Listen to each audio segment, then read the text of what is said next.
Hey, let me show you how I can take macro photos on the Realme Note 50.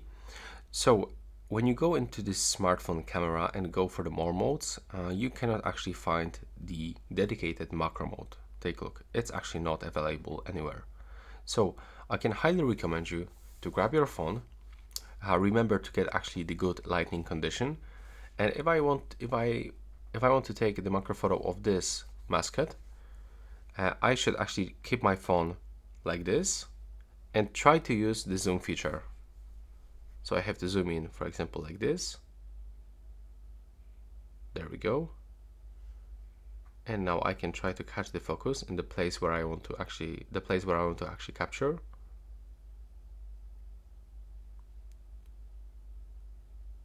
And I have to put it a little bit away from the subject, from the object. Let's say like this.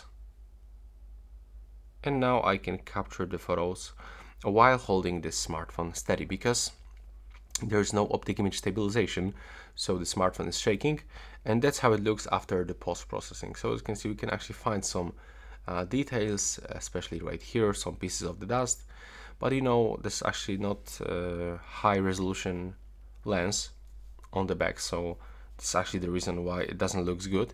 But there's actually the way to capture these macro photos with this zoom feature and holding the smartphone steady. So this is it for this video right now. Please subscribe and see you in the next one.